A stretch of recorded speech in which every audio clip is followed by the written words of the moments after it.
A ver, aunque el daño económico subió, los crímenes han bajado.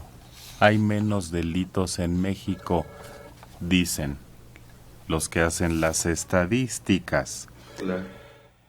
A ver, este es un estudio, la Encuesta Nacional de Victimización y Percepción sobre Seguridad Pública, que aunque dice que México sigue teniendo niveles muy altos de prevalencia e incidencia delictiva, en el 2022 alcanzó el nivel más bajo en una década.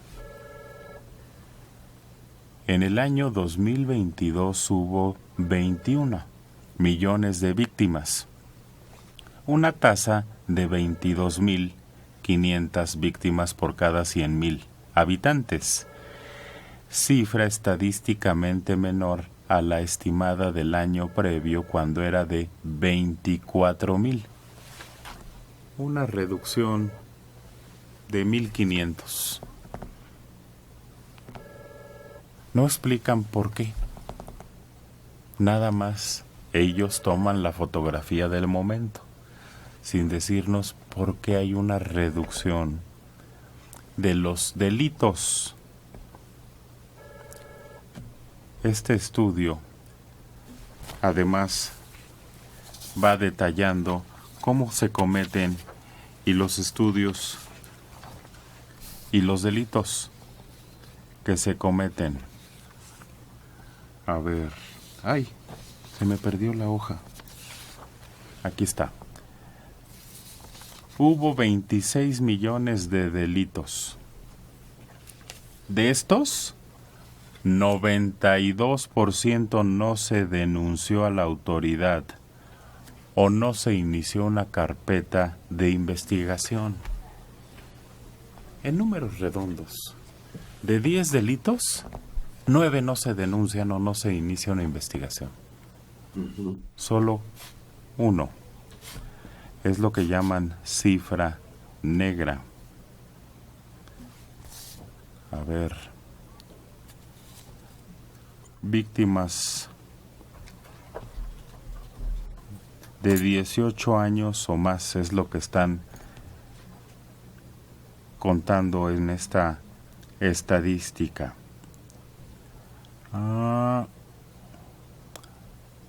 Uno de cada 4 hogares en México fue víctima de al menos un delito. Una de cada 5 personas mayores a 18 años fue víctima también de al menos un delito. Llama la atención lugares como Campeche, donde hay un incremento de delito en distintas vertientes. Cuando hablamos de delito es robo, asalto, todo tipo de eso. A pesar de que tenía números muy bajos, Campeche tiene un incremento considerable del 28%. Le sigue Hidalgo, en donde hubo un aumento del 17%, a pesar de que eran entidades que no se tenían en el radar de la victimización. Lo que más llama la atención es el aumento en cuanto a delitos sexuales. Las mujeres son más vulnerables que los hombres, con una tasa de 3.500 por cada 100.000 mujeres, cifra inferior a los casi 4.000 estimados en 2021. ¿Pero por qué habrá una baja de los delitos? ¿Se está haciendo algo bien? ¿O es porque en México no se investigan y no se abren carpetas de investigación Es el que que es un están bajando? fenómeno muy complejo y totalmente aleatorio. Es decir, eh, ¿cuántos crímenes tienen éxito por día? ¿Qué tanto las bandas tienen éxito o no en las acciones que toman? Todo eso lleva a que no cada año mantengan eh, el mismo nivel de actividad. Puede bajar o subir un poco, pues como todo fenómeno aleatorio puede subir o bajar. Cuando baja, el gobierno anuncia de inmediato, se debe a la eficacia de nuestras políticas. Cuando sube, no dice nada. Entonces todavía no podemos decir que sea una estadística que indique, como ellos dicen, una tendencia a la baja, sino es una variable que tiene. Así es. Yo les creería cuando ellos dijeran, miren, esta es la tasa de criminales violentos que hemos capturado. Ha subido en 20% respecto al año pasado o respecto a hace 6 años. El número de procesados y detenidos es tanto y de personas, delincuentes alejados de la calle, son tantos y están en la cárcel. Eso es más convincente que decir bajó la criminalidad o subió. Esa cifra no se da. No la manejan. ¿Por qué? Porque es insignificante. Miren, para que a ver si se puede explicar. De cada 100 delitos, solo se denuncian 10. De esos 10 que se denuncian y que se inicia una investigación,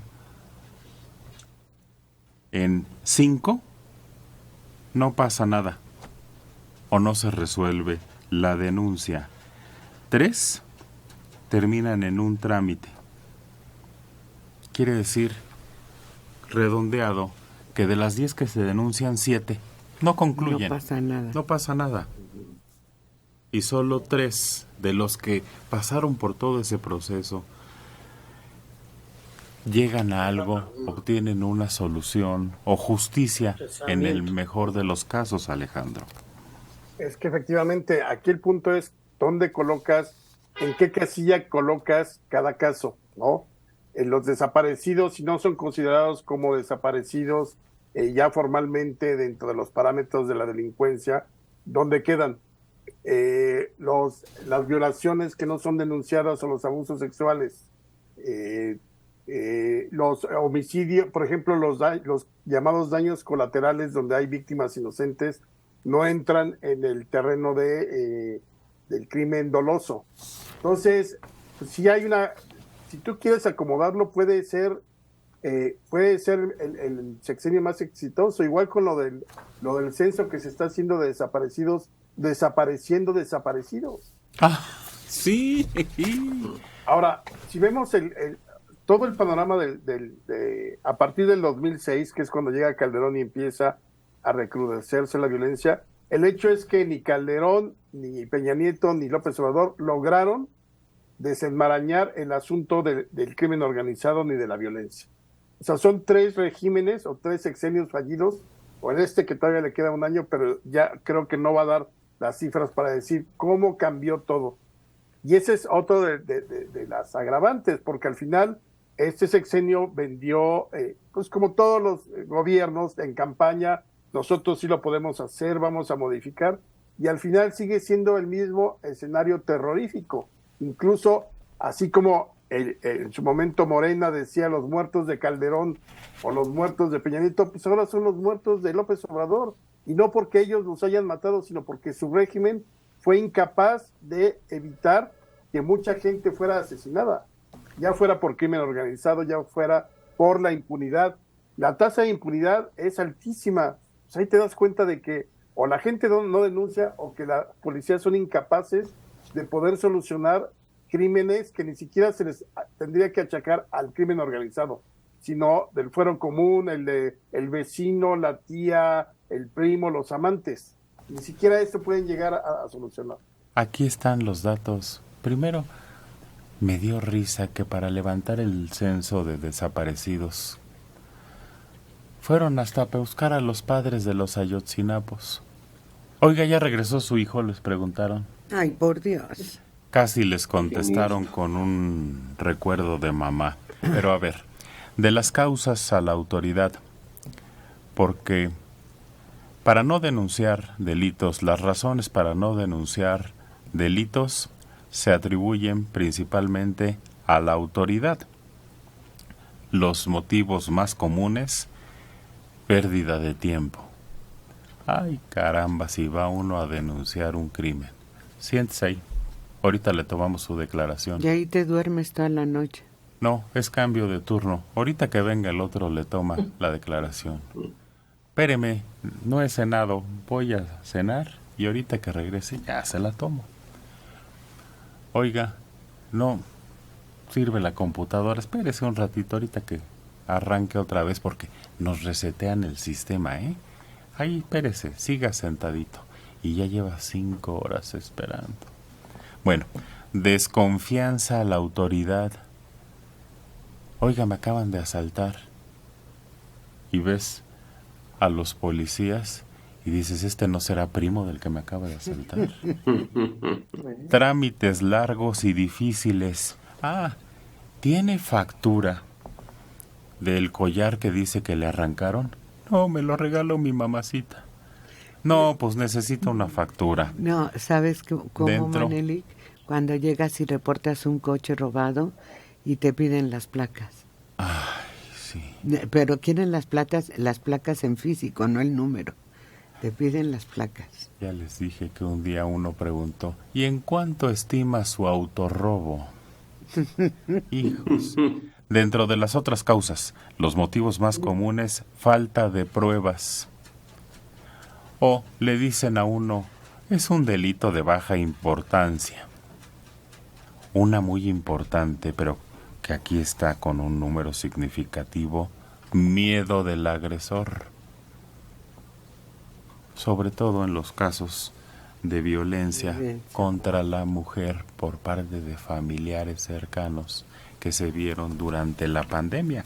La ONU está diciendo que en México no se atienden la violencia contra la mujer.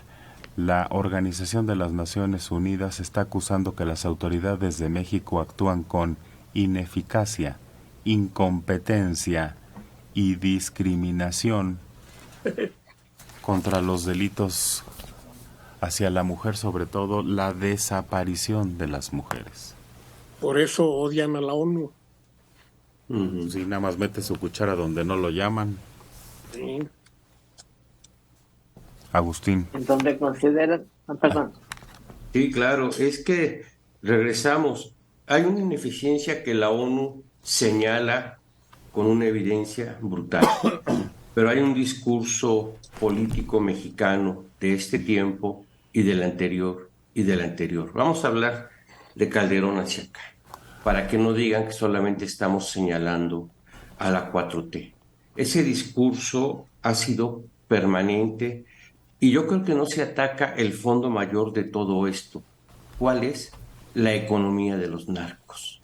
Como la economía de los narcos nunca es tocada, salen y entran de la cárcel, pero la economía de los magnates del narco mexicano, que en Italia han señalado que es una de las economías más fuertes del mundo, no de las 15. Y voy al dato por algo muy especial, Manelik. La mafia italiana bajó el nivel en relación a la economía de la mafia mexicana o del crimen organizado mexicano. Con tanto maicero que hay por ahí dándoles coludidos y tanto dinero que le sueltan a las pequeñas, medianas o grandes autoridades, el país se ha vuelto de una ineficiencia brutal. Esa entrada de armas que llega de la frontera norte a México o que le dan la vuelta por otra parte, ha convertido a nuestro país en un polvorín permanente.